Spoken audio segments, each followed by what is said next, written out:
Ya, yang terhormat Pak Aris dari LKPP, Regulator Advokasi, Pak Asisten, Wakil Pak Sekda, untuk Pak Pres, Pak BPJ, para kepala dinas yang hadir, Bapak Ibu, para pengusaha kontrak konstruksi ya, pengadaan Rikes. Assalamualaikum warahmatullahi wabarakatuh. Ya, selamat sore semua. Nah, saya mau sampaikan beberapa kebijakan Pemda DKI supaya Bapak Ibu tidak salah paham. Saya juga tidak mau menyatakan bahwa banyak pengusaha kecil menengah jadi susah berproyek di DKI. Nah, saya ini dari kecil nih anak pemborong juga. Bagaimana permainan pengadaan barang di pemerintah saya tahu semua. Apalagi saya juga pernah jadi anak angkat bupati. Saya pernah jadi DPRD, panitia anggaran. Saya pernah jadi bupatinya. Jadi saya bisa dari dua sisi, saya ngerti sekali permainan namanya konstruksi pengadaan barang. Nah, saya mau tegaskan di Jakarta tidak ada lagi. Ini bahannya ada saya punya. Tidak ada lagi kesempatan kalau masih berpikir mau main. Memang 2-3 tahun ini masih main nggak? Oh masih, saya tahu. Masih. Nggak apa-apa. Saya orangnya sabar kok. Nyembeli orangnya nggak sabar. Orang bilang saya nggak sabar, saya sabar banget sebetulnya. Saya tungguin, saya pengen tahu mainnya sampai di mana. Saya tungguin aja polanya seperti apa. Nah, saya mulai dapat, ya saya simpen. Nanti baru kita potong. Nah, jadi kami berpikir Jakarta nggak bisa dibuat main-main seperti ini lagi. Pembagian, apalagi nanti ke depan, bangsa ini akan mengarah ke non-tunai, transaksi non-tunai. Kami pun sudah kerjasama dengan PPATK. Setiap uang dibayarkan pada Bapak Ibu, kami berhak meminta semua transaksi keluar dari bank Bapak Ibu. Jadi Bapak Ibu jangan kira saya tidak tahu. Makanya saya bisa tangkap orang dengan gampang. Duit kami masuk, duit dia keluar. Kita monitor. Karena mau transaksi mana, wajar tidak wajar, kita monitor. Nah ini kita biarkan saja. Nah saya sengaja cerita ini. Kami ingin Jakarta ini jadi model untuk seluruh Indonesia. Karena juga banyak kontraktor yang baik tidak pernah mau jadi kontraktor kami. Kenapa? Pusing urusannya. Pusing. Laginya pusing dikerjain, kurang ini, kurang itu. Wah kalau nggak nempel aja, dikerjain aja. Makanya pembelian tanah kami pun kacau balau. Nah saya suka digertak. Ini sekolah udah mau ambruk Pak. Ini rumah sakit mau ambruk Pak. Kalau Bapak nggak mau menyetujui yang ini, malu kita Pak. Saya bilang enggak, gua nggak malu. Jadi gimana? Dia tanya. Nanti berantakan dong. Nanti wartawan tulis tuh Pak, gedung sekolah Bapak, perpustakaan apa, puskesmas semua berantakan. Tulis saja. Saya memilih tidak bangun daripada Anda bangun macam-macam. Ini tahun ini juga masih kesalahan. Saya minta Pak Pres itu udah lelang tahun lalu sebetulnya. Tapi tahun ini masih banyak proyek belum mulai. Kita mau bangun rusun di penjaringan. Jadi saya betul-betul marah tuh begini. Udah mau nyolong, mau main, tapi jangan korbanin rakyat gitu loh. Sekarang ini rusun tua. Hampir semua rusun di Jakarta yang lama tidak layak huni. Bocor, karena dulu terlalu banyak, menurut saya terlalu banyak markup pencurian bahan. Orang tidak mikir bahwa kita orang kaya saja kalau rumah bocor pusing kan bapak ibu-ibu. Apalagi orang miskin tinggal di rusun bocor. Nah kontraktor tuh nggak pakai otak saya bilang gitu loh. Kalau yang kerja kayak begitu, saya harus sampaikan, Anda nggak pakai otak kalau kontraktor seperti itu. Ini rumah inkubator buat orang miskin. Lalu bocor semua toilet segala macam. Bapak itu kan kontraktor. Kalau udah terlalu bocor, terlalu parah Pak ya, gimana cara rehabnya Pak? Bongkar habis sebetulnya. Nggak ada kata rehab lagi, pusing rehabnya. Ya sebenarnya bayar rehab juga, DKI juga bayar rehab main. Permainan rehab di DKI itu paling kacau juga. Mahalnya luar biasa, kami masuk, lalu kita mulai potong. Ini ada Jaya Konstruksi juga, ada Arkonin. Saya marah-marahin tuh, bikin anggarannya makap juga. Kita punya saham nggak ada guna. Nah kenapa? Saya ngerti tuh Bapak Ibu. Saya ngerti kan, saya kan pedagang, saya ini pengusaha gitu loh. Pengusaha tuh selalu bilang begini tuh kan. Iya masih lu yang jadi gubernur. Kalau lu gak jadi gubernur lagi, kami dipencet sampai keluar nanah katanya. Kalau kami terlalu ngosok idealis sama kamu nih, melawan di dalam, kamu gak jadi gubernur lagi, dipencet. Apa tahun ini kan? Makanya saya mau lelang tahunnya cepat, kalau gak aku pecat ya semuanya. Karena kalau saya tidak terpilih lagi, saya masih di sini sampai Oktober 2017. Makanya pertanyaan teman-teman gini, kadang-kadang pemborong pengusaha ini. Habis itu balik lagi dia setan semua nanti katanya. Kita mana berani ikut kamu melawan. Ngapain kita jadi orang jahat ikutin kamu katanya. Saya bilang jangan salah Bapak Ibu. Gubernur DKI masih berakhir yang asli itu Oktober 2019. Namanya Joko Widodo. Saya cuma penerusnya. Jadi kalau saya selesai di Oktober 2017, gubernur sesungguh itu masih selesai Oktober 2019. Dan dengan teks amnesti 2018, semua rekening di Singapura pun bisa dibuka, suasana sudah berubah. Bapak Ibu sadar betul, ini negara ini sedang bergerak ke arah yang makin benar. Nah apa yang beliau lakukan? Jadi saya katakan Bapak Ibu, saya bukan mau gertak-gertak ini teks ini Bapak pikir aja matang-matang.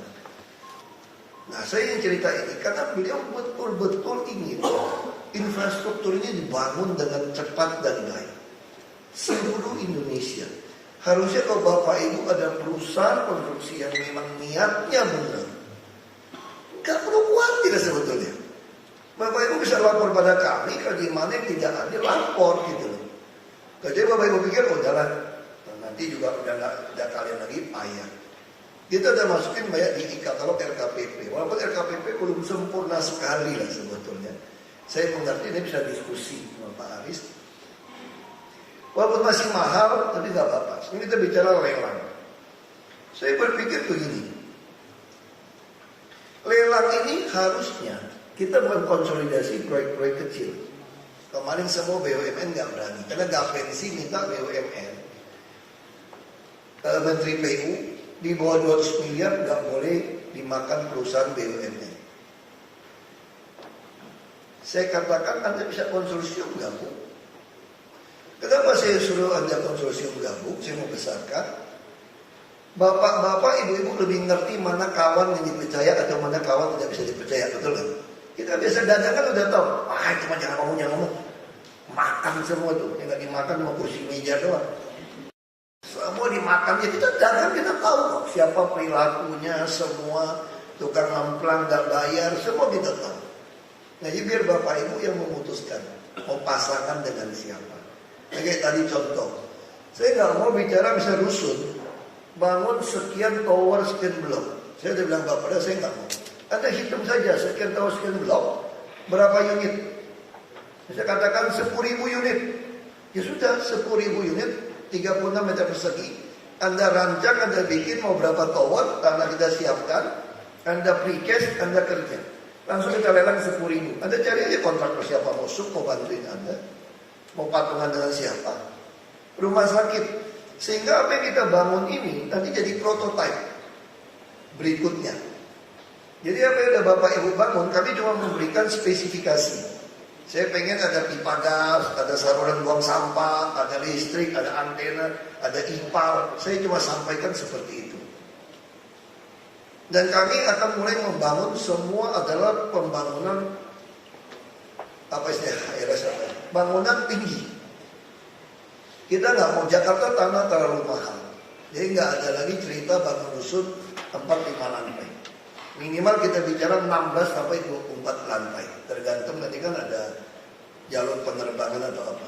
Saya mau bangun itu sekelas apartemen konstruksinya. Karena ini untuk orang nggak mampu. Saya pengen dia tinggal di situ itu bebas pemeliharaan. Ini adalah inkubator yang nggak bisa dijual. Bapak Ibu mungkin tidak tahu, orang yang tinggal di rusun kami itu sebenarnya dia nggak bayar. Itu cuma disiplin mendidik dia. Gotong royong. Kenapa? Dia paling mahal bisa bayar 15.000 sehari. Sebulan 450.000. Seluruh yang tinggal di rusun itu, kalau dia langsung KTP harus ganti rusun. Langsung naik bus gratis. Seluruh bus. Oh bayangin Metro Mini masih, oh enggak. Sebentar lagi 2017 seluruh jaringan bus di Jakarta tuh nggak ada kenal Metro Mini, Kopami, Kopaja. Semua kami makan dengan nama Transjakarta. Tiket hanya 3,5 sekali naik. Dari Tangerang, Depok, Bekasi 3,5. Siapa yang mau saing sama kami juga kira-kira? Nggak bisa saing kamu sama saya. Kalau gitu bangkrut dong kami. Oh enggak. Saya kan pemerintah bukan cukup. Operator bus yang mau bangkrut silakan ikut kami. Kami bayar rupiah per kilometer. Walaupun kredit baru saja, kemarin dapat 5 juta untungnya. Sopir Anda dapat 2 kali UMP. Ini sederhana sebetulnya. Dan Anda nggak perlu cari penumpang, jalan aja terus. Kami bayar rupiah per kilometer. Jadi nggak ada alasan saya mematikan usaha Anda. Kecuali Anda memang kurang ajar. Lalu anak sekolah kami kasih kartu Jakarta Pintar. Anak SMA bisa dapat 800.000 tuh kira-kira. Ini nggak boleh tarik tunai. Kalau kamu punya 2 anak, udah 1,6 juta. Dikasih bus sekolah, jemput. Udah kayak anak saya aja kan itu. Pakai AC bagus. Itu subsidi. Sembako juga kita ke operasi pasar semua mengarah situ. Makanya beras paling bagus sepanjang sejarah 5 tahun terakhir di Jakarta. Kita punya pabrik sendiri, mesin untuk moles beras di Cipinang. Kita bisa bikin beras mau lebih putih, petahan lebih banyak, campuran berapa, packaging lengkap. Nanti 2 bulan lagi saya punya mesin untuk packaging ngatur gula. Saya mau kuasai sembako, masuk 20%. Supaya harga itu saya yang kontrol. Kami punya pasar, termasuk ya kami pemain. Tapi bukan mau mematikan usaha orang. Tapi saya buat Anda nggak boleh menekan rakyat saya. Rumah sakit, nggak usah tanding lawan rumah sakit kami sekarang. Nggak usah tanding. Kami tiap kecamatan punya rumah sakit yang sangat baik. Kita juga akan membangun rumah sakit yang besar sekali berkanker. Jantung sama otak sama stroke itu 2024 ranjang di Sumber Waras. Jadi orang susah mau lawan pemerintah soalnya. Duit kami dari mana? Kan saya kan malakin bapak ibu banyak. Nggak usah mikir saya duit mah tinggal malakin aja. Tapi kami juga adil. Misalnya contoh PBB di bawah 1 miliar tidak bayar. Ini saya lagi siapkan pergub. Nanti bapak membuat sertifikat hak milik. Itu nggak perlu bayar BPHTB untuk yang nilai di bawah 2 miliar. Jadi nggak usah kali 5%. Anda cuma bayar distribusi resmi BPN, ukur, tahun depan malah ukurnya mau saya bayar aja. Ya Anda store 300.000 sumbangan dapat sertifikat hak milik. Lalu bagaimana yang nilainya di atas 2 miliar ke atas? Kan mesti bayar BPHTB. Tapi saya belum niat menjual, boleh ditangguhkan membayar BPHTB sampai jual. Sehingga saya harapkan 2 tahun ke depan seluruh Jakarta semua orang punya sertifikat hak milik. Lalu bagaimana kalau yang sengketa nggak punya sertifikat hak milik? Kami sita sementara. Untuk kami jadikan aman semua. Jadi kalau Bapak Ibu sudah sengketa, mohon maaf pasti saya sita tangannya sementara. Sampai Bapak Ibu menang di pengadilan. Baru saya tanya, mau saya balikin atau mau kami bayar? Jadi tidak ada sepotong tanah pun Jakarta yang tidak kelola dengan baik. Nah saya cerita seperti ini, Bapak Ibu bisa bayangkan proyek yang ingin kami bangun. Saya memimpikan tiap tahun itu saya bisa punya 50.000 unit rumah susun ukuran 36. Bapak Ibu hitung saja. Gimana caranya Bapak Ibu bantu saya dengan mutu yang baik. Saya mau punya 50.000. Ya, dalam hitungan saya mungkin butuh 300.000 unit untuk orang-orang Jakarta yang belum mampu beli rumah. Jadi kalau dia tinggal di Bogor, Tangerang, Bekasi, bolak-balik habis 3-4 jam suami istri, KTP di sana, kerja di Jakarta, kenapa enggak tinggal di Jakarta? Istilahnya apartemen harga kos. Jadi ke depan Bapak Ibu jangan bangun apartemen yang terlalu murah, enggak akan orang pakai lagi. Karena kami akan supply di pasar dengan target 50.000 sebetulnya setiap tahun. Baru ini bisa kejar supaya orang-orang tetap tinggal di tengah kota. Dan dusun kami bawahnya pasti pasar terpadu, pasti klinik. Kami juga akan membangun RPTRA saja, sederhana, ruang publik terpadu ramah anak, untuk tentu di luar kawasan kaya, pasti 3.000-an lokasi, karena tiap RW ada satu RPTRA. Ini juga kami mau digabungkan. Kami akan terus beli tanah. Tahun depan saya akan titipkan uang beli tanah kepada wali kota. Kami duitnya memang lumayan banyak, tapi batasan saya punya jabatan kan terlalu pendek. Masih mau cepat ini. Nah, cepatnya bisa cara apa yang lain? Bapak Ibu bisa mengadakan kerjasama pemerintah badan usaha, KPBU, atau bahasa Inggris itu PPP ya, Private Public Partnership. Kita sudah punya impresnya juga. Makanya saya katakan Gubernur asli itu dipinjemin jadi presiden negara. Dia keluarin impres, keluarin ini cepat. Karena beliau tahu persis apa yang ingin kami bangun di Jakarta. Jadi beliau masih melakukan kebijakan-kebijakan pusat untuk menolong pembangunan di sini. Jadi Bapak Ibu yang punya modal besar, Bapak Ibu bisa bangun dulu proyek infrastruktur untuk kami, lalu kemudian kami bayar. Betul ada Pak Aris? Nanti bisa tanya Pak Aris, kami bayar. Ya Bapak Ibu sudah dapat dulu, bisa hitung bunga, untung berapa. Atau nanti pas yang jatuh ke kan sudah mulai. Sekarang kan tax amnesty, duit Bapak Ibu mungkin di luar negeri parkir pulang banyak nih, bingung mau ngapain nih duit ini. Mau tahu di mana nih duit ini? Itu Bapak Ibu bisa pilih proyek-proyek kami dikerjakan. Nanti setelah selesai kan di appraiser ini. Pasti harga barang tahun ini sama 3 tahun lagi lebih mahal mana? Ya 3 tahun lagi. Di sini bisa memetik keuntungan juga. Nah kami juga mendambakan kerjasama seperti ini. Ya Bapak tinggal hitung saja. Kalau pre-cash kita bangun rumah sakit saja mau begitu banyak. Kita bangun dusun mau begitu banyak. Belum lagi kita mau bangun trotoar. Bapak Ibu mungkin kaget. Di Jakarta trotoar itu paling kacau udah Bapak Ibu. Bongkar pasang, gak ada ducting. Saya suruh hitung kepala PU. Hitung-hitung berapa kilometer? 1.300 kilometer. Yang benar itu satu sisi Pak. Kalau dua sisi 2.600 ke Surabaya balik lagi. Wah, kacau saya bilang. Saya nggak mau pakai batu keramik. Saya bilang saya juga nggak mau pakai batu alam macam-macam. Saya maunya ini floor saja semen, bisa dikasih pernak-pernik. Saya cuma pentingkan apa? Ramah disabilitas. Dan ini ada ductingnya untuk membuat kabel. Ini juga Bapak Ibu boleh kerjakan. Untuk itu juga bisa kita gunakan kerjasama pemerintah tadi ya, KPBU tadi dengan badan usaha tadi. Ini juga bisa pola seperti ini. Nah, apalagi yang kita mau kerjakan? Kami juga mau membangun banyak parkiran. Itu di atas sungai-sungai sebetulnya. Bapak Ibu mau berubah fungsi kontraktor jadi perusahaan parkir juga boleh. Karena kami akan banyak melarang lalu lintas. Kenapa? Jadi jalan-jalan di Jakarta tuh saya cas duit ini pakai ERP, jalan berbayar. Jadi kalau bayar 30.000 masih rame yang lewat. Ya udah naikin 50 deh. Masih ramai juga, ya 75 aja. Ketik komputer aja. Masih ramai juga 100.000. Masih ramai juga, cukup kaya orang Jakarta 500 saja. Kurang udah turunin lagi dikit. Nah uang ini untuk apa? Uang ini semua untuk bus yang hampir gratis. Jadi ke depan kalau ada ERP, bus ini hampir gratis.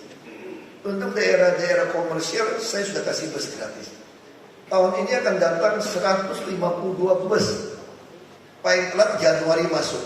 100 Mercedes, 50 Scania, 2 Volvo. Nggak ada merek Ahok, merek Cintong, nggak ada. Nggak ada cerita merek-merek itu. Saya maunya kelas dunia, Eropa, minimal Jepang. Nah ini akan lower deck, lirik Jakarta ini gratis. Jadi bikin trotoar yang lebar. Nah saya ingin Bapak Ibu, saya cerita ini apa ya? Kira-kira harapan saya. Bapak Ibu ini jangan punya pikiran, nanti balik lagi, enggak. Yang paling gawat kegagalan tahun ini, hampir Bapak Ibu BUMN yang ikut, nggak masukin penawaran. Ini Jakpon saya nggak tahu, udah menang Air Petra bisa Uber nggak di September ini. Belum bergerak sama sekali. Itu yang penjaringan, kasihan yang tinggal di rusun. Mereka miskin. Sekarang harus sewa di luar setahun. Udah setengah mati keluar duit. Saya tahu pasti ada tukang potong rambut, saya tinggal di situ juga. Nggak mampu sewa. Minjam duit sama saya. Nah yang nggak kenal saya bagaimana? Ini belum bergerak sampai sekarang itu rusun. Artinya kan sewa bisa 2 tahun. Ini nggak benar. Nah saya juga mau mendorong bapak-bapak kalau bisa diselesaikan 1 tahun yang tahun depan. Karena ada peraturan pemerintah yang menurut saya lucu juga. Jabatan saya berakhir Oktober 2017.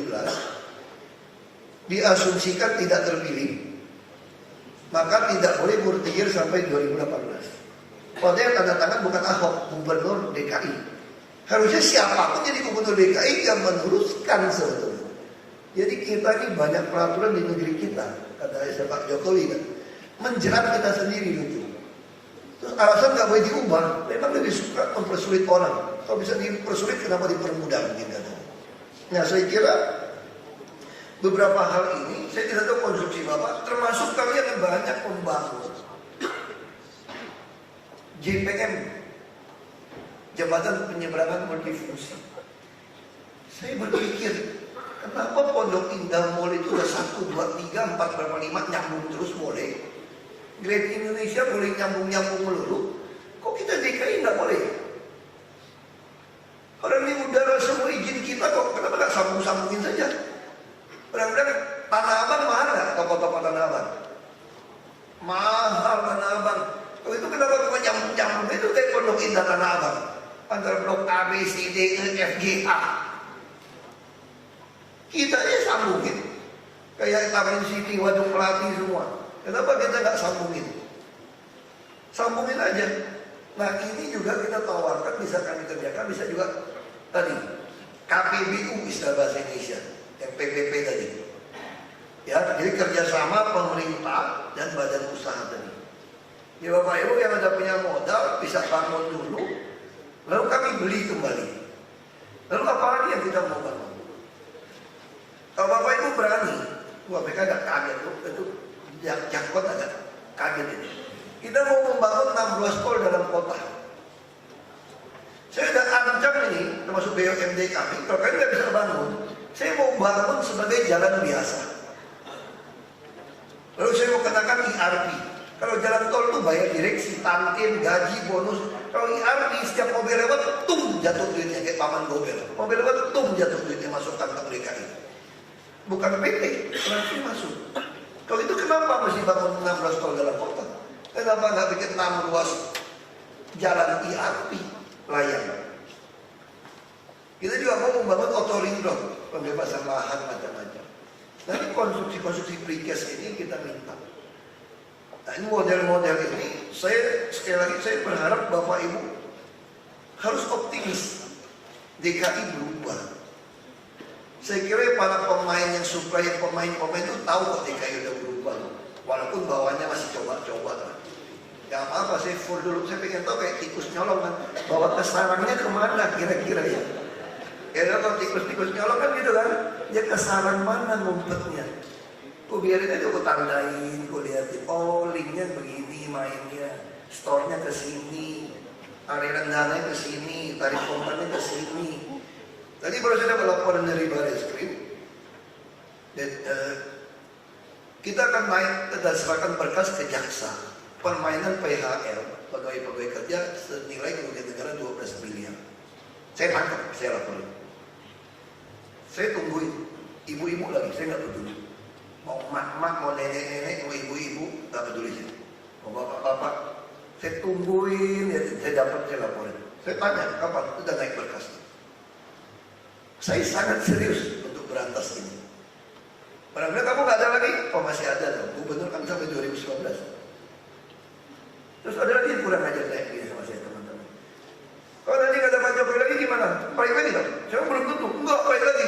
Kurang ajar, kamu pesimis. Saya kesel sih jawab begini. Kalau kamu nggak yakin Republik ini akan dipimpin dari orang lebih baik daripada kami, sebaiknya Anda mulai siap-siap simpan uang, tinggalkan negeri ini. Dan nama negeri Indonesia akan hilang. Pasti hilang. Karena persaingan global ini, nanti usia kerja itu akan tambah banyak, orang hidup tambah panjang. Bapak Ibu kalau orang Jakarta ya, kalau nggak macam-macam gitu ya, nggak kena penyakit atau kecelakaan, hidup biasa-biasa aja lah. Bisa capai 78 tahun. Orang selatan bisa 79 tahun. Orang Pulau Seribu udah 76 tahun. Tertinggi. Makanya kesehatan kami begitu baik.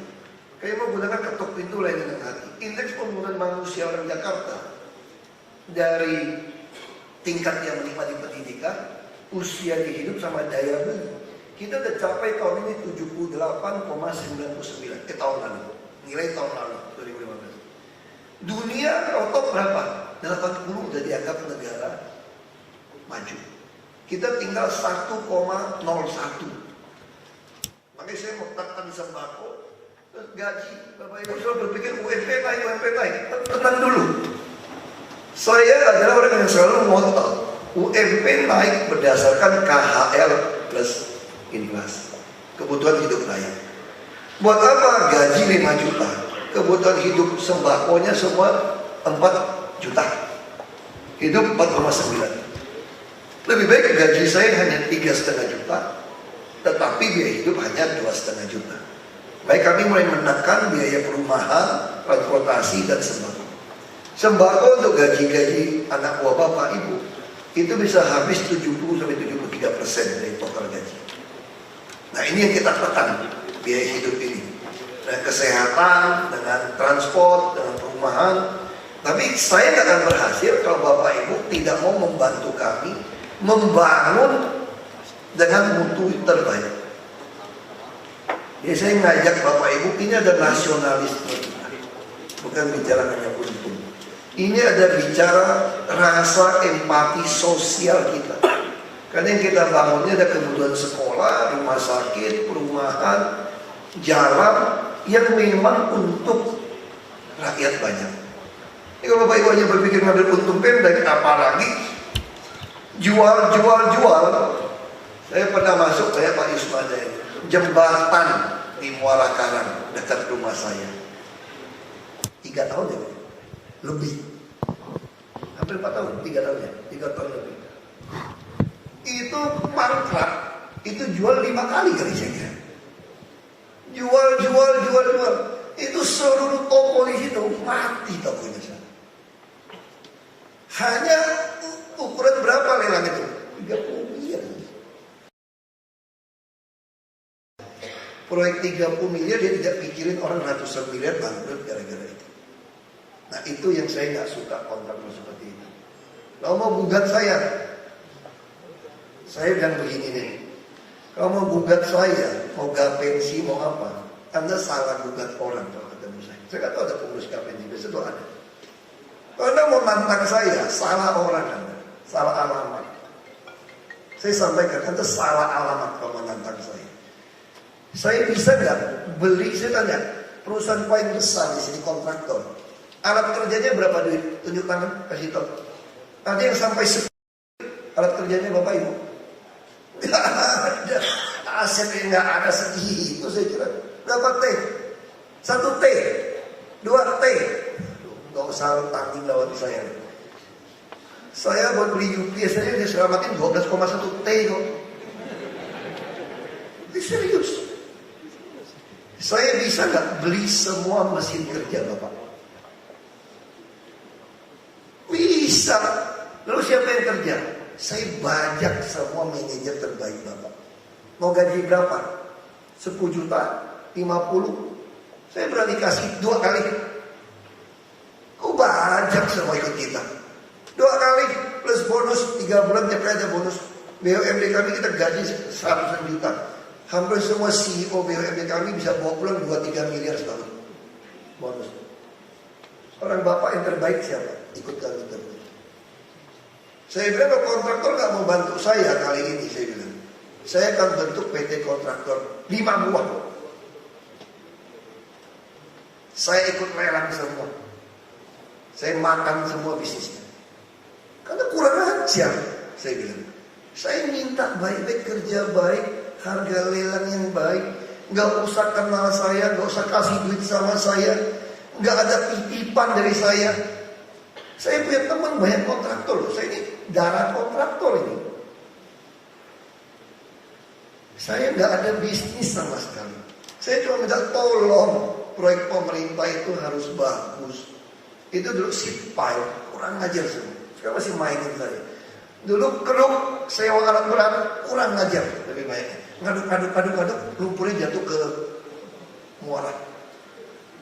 Terus bersihin saluran semua. Tumpuk, di foto-foto, pindah-pindah fotonya. Begitu hujan, mampet. Dan sekarang kalau hujan, saya berani sombong deh dulu ngomong kan. Kalau hujan berhenti, gak lebih sehari kering.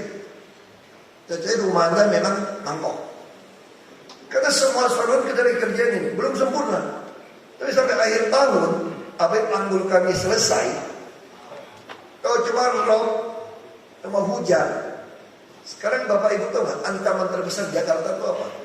Dulu kalau dengar Katulampa siaga 1, gak tidur saya semalaman. Kurang ajar gak tuh Katulampa ini. 3-4 jam akan sampai Jakarta. Wah, deg-degan. Kampung Pulau masih tenggelam. Kampung Pulau gak ada lagi cerita itu. Sekarang sebentar lagi Bukit Duri. Sekarang saya tanya, Manggarai pernah siaga 1 gak Bapak Ibu? Sekarang. Pernah gak? Gak pernah lagi. Selama ini kita dibohongin aja, ditutup-tutup terus. Ya lupa, saya ini orang tambang. Saya ini anak geologi. Saya ada pertanyaan. Air datang itu tutup dulu, udah tinggi baru buka, yang pada sempat, betul gak? Sekarang saya suruh buka terus, tutup, gua tempelin dulu. Datangin. Udah. Gak pernah siaga 1 di Manggarai. Betul gak? Kayak di wali kota. Gak ada siaga 1. Jadi Katulampa mau kirim Ciliwung berapapun air, datang aja, kirim aja. Selama waduk itu kita bisa bikin min 2,8. Kirim aja semua air. Yang saya khawatirkan itu rob. Tanggul kita buruk, jelek, 2,8 meter. Kalau rob melintasi 2,8 meter dan hujan gede, kiriman datang, selesai Jakarta. 40% tenggelam. Selesai Jakarta, 40%. Makanya sekarang tanggul kami mau bangun 3,8 meter dari muka laut. Jadi kalau dibandingkan dengan daratan, kira-kira bisa jatuh tuh 5 meter kira-kira. Rata-rata. Karena di sini rata-rata turunnya 1,4 sampai 1,8. Kita akan bangun 5 meter tanggul laut ini. Ini sepanjang berapa betul? 100 km lebih. Dan saya mau bikin jalan di atasnya. Kalau bisa. Ini juga proyek besar Bapak Ibu. Jadi kalau Bapak Ibu gak mau bantu saya mau makan sendiri, saya mau jual obligasi. Betul. Saya udah bicara banyak investor asing. Mereka sekarang tuh ngincer pembiayaan di Jakarta.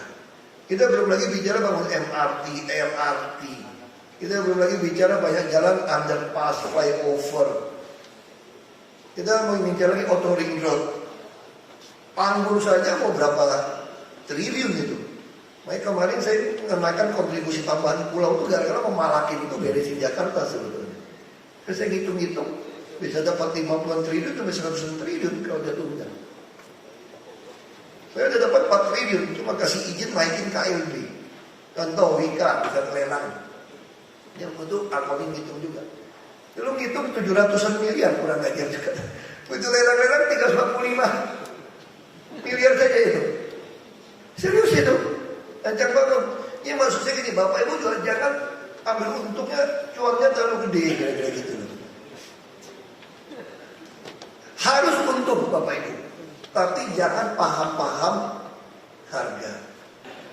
Oh saya catat ini, kempes dulu lama-lama. Marah nih. Ini orang pinter tuh nggak? Kau minterin gua awas, kalau mau cari agak bodoh aja asal nurut. Karena gubernur juga nggak terlalu punya otak bagus kok, saya bilang. Tapi dia punya otot agak lumayan bagus.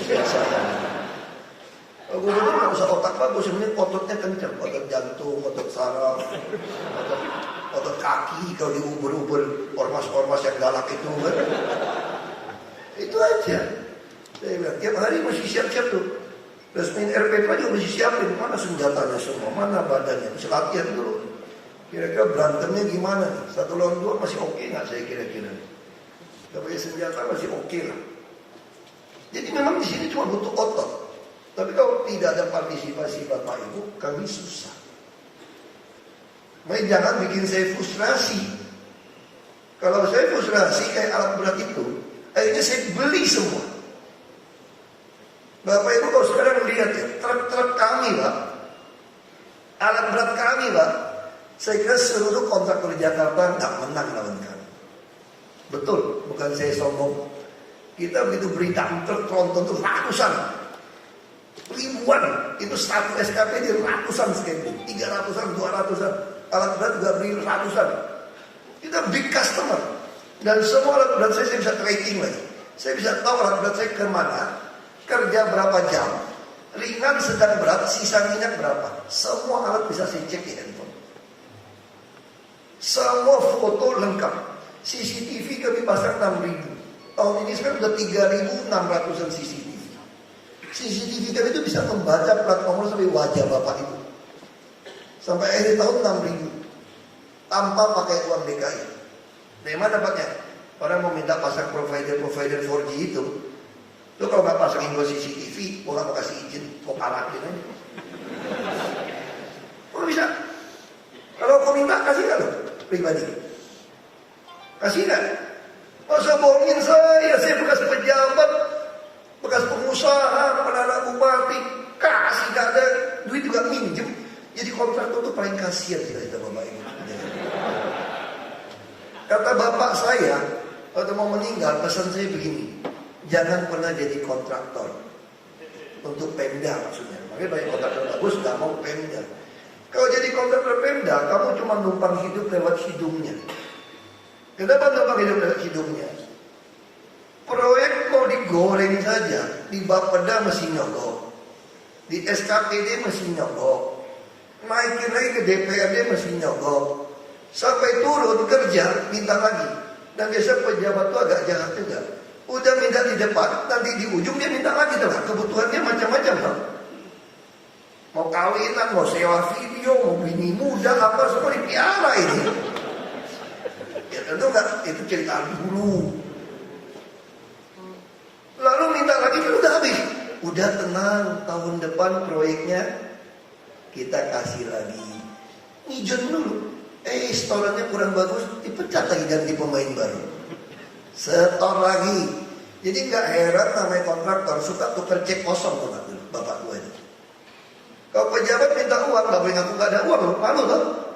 Nggak boleh nafit dong. Ini mau minta proyek besar, saya minta uang kecil aja nggak bisa kasih. Ya minjem sama orang, cek mundur, giro mundur, minjem pun harus minjem untuk kasih gengsi tadi. Makanya semua jadi masalah kita. Markup jadi masalah, mutu jadi masalah. Nah saya tidak mau lagi di Jakarta terjadi. Sekarang lihat Bapak Ibu lihat, taman, sungai, kali lebih bersih sekarang apa ketika kami pakai kontraktor? Sekarang saya punya alat sendiri tuh. Kontraktor punya alat ternyata seat pile lagi sekarang. Saya udah ngancam main seat pile. Kalau ada seat pile mahal nggak masuk akal, rancang ngarang-ngarang lagi kayak kejadian di Abdul Muiz. Yang nggak butuh seat pile, pohon mahoni, pohon itu tebangin, sebel sekali. Sakit hati saya itu pohon ditebangin. Hanya gara-gara seat pile yang nggak ada guna, jembatan masih bolong dibiarin, itu buat proyek katanya. Saya udah suruh beli mesin seat pile nggak mau, terus nyerah. kerjain, saya akan beli semua sendiri. Baloknya tinggal kita kerjasama dengan e-katalog, LKPP kami beli. Kalau enggak, kami akan bikin juga sendiri, precast sendiri. Ini BUMN, BUMD. Nah, saya harap ini semua saya cerita terus menerus. Bapak Ibu harus percaya sama kami serius sekali. Ada nggak saya temui Bapak Ibu mau titip proyek macam-macam? Nggak pernah sih, saya nggak kenal Bapak Ibu kok. Kalau dia ngaku-ngaku saudara saya, bohong, saudara saya itu nggak suka bisnis. Nggak ada bisnis proyek. Ngaku saudara terus ada duduk di kursi saya lalu anggap saudara. Jangan, semua orang bisa duduk di kursi gubernur foto sama saya. Kalau foto sama saya mas, semua orang bisa nongkrong. Ini baru ada datang nih. Bekas pegawai saya, keluarga lagi datang, anak kuliah di Bandung, anak kecil yang ngantuk, lagi tidur di ranjang saya anaknya sekarang. Lagi makan di ruangan makan saya waktu saya hadir di sini. Jadi kalau dia foto-foto di ranjang kamar saya, orang kampung lalu bilang ini saudara banget sama saya, jangan percaya itu. Karena semua orang boleh numpang, saya nggak ada ruangan, nggak ada ruangan kerja saya. Semua orang bisa masuk ruangan saya seenaknya. Saya ini kulinya orang Jakarta, sederhana aja saya. Kalau saya berhenti ini bagaimana? Bisa nggak saya hidup nggak kerja? Nggak bisa. Uang saya nggak cukup, saya mesti ngelamar kerja sama orang untuk bisa hidupin. Untung aja anak saya masuk perguruan tinggi negeri. Saya doa mudah-mudahan dua adiknya berikut juga masuk perguruan tinggi negeri saja, supaya dibayar negara biar lebih murah. Nah ini sekali lagi Bapak Ibu, tadi Bapak tanya secara teknis, saya hanya kasih pengarahan, ingin tahu Jakarta mau seperti apa. Ya saya tawarkan, tolong kerja yang baik. Bapak punya uang lebih, tax amnesty, boleh kerjasama pemerintah dan badan usaha. Semua proyek, ya Bapak bisa ciptakan apa saja. Dan yang satu terakhir, Bapak Ibu jangan khawatir saya mau memakan usaha Bapak Ibu. Tidak ada. Tidak ada. Tujuan kami adalah membuat penuh otak, perut, dan dompet seluruh warga DKI. Tugas saya adalah mengadministrasi keadilan sosial. Jangan sampai saudara kita yang kurang beruntung harus susah, yang ini ngambil untungnya terlalu banyak. Saya tidak suka cari musuh sebetulnya. Karena pepatah Tiongkok bilang 1000 teman masih kurang 1 musuh kebanyakan. Saya suka dinasihatin orang tua kepada saya seperti itu. Saya cuma jawabnya sederhana. Saya nanggung, musuh saya ada 1000, tambah 100 lagi mirip. Itu pepatah cocok kalau kamu tidak ada musuh. Ada 1 kebanyakan. Kalau saya ada 1000 tambah 100 mirip-mirip aja. Tambah 1000 juga mirip-mirip saja. Jadi itu masalah saya. Kalau kita sama-sama berjalan ke arah yang benar, nggak mungkin kita tabrakan. Kalau Bapak Ibu nggak ada niat macam-macam, kami bantu. Lelang terbuka, LKPP terbuka, semua orang bisa temuin saya. Kalau bagi rezekinya nggak pas saja, ngadu ke saya.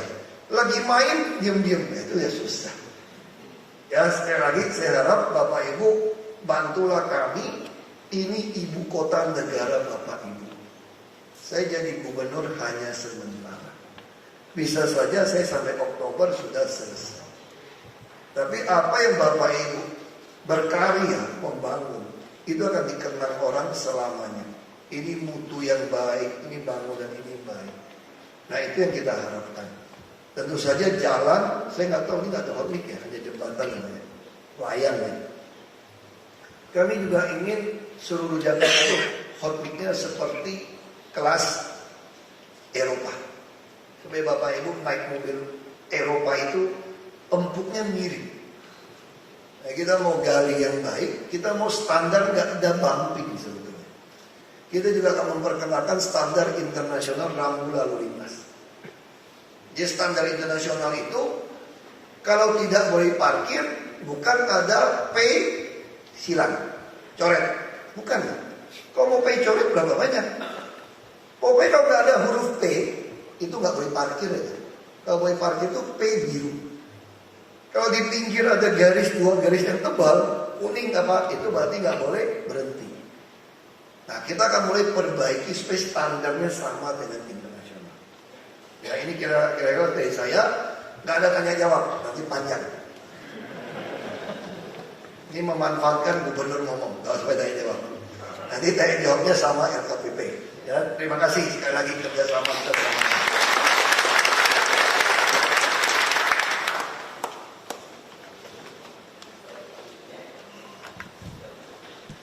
Baik, terima kasih.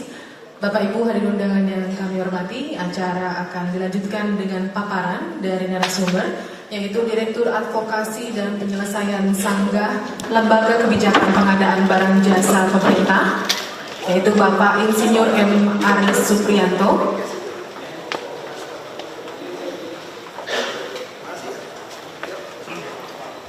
Untuk itu kepada Bapak Aris, kami silakan untuk menyampaikan paparannya.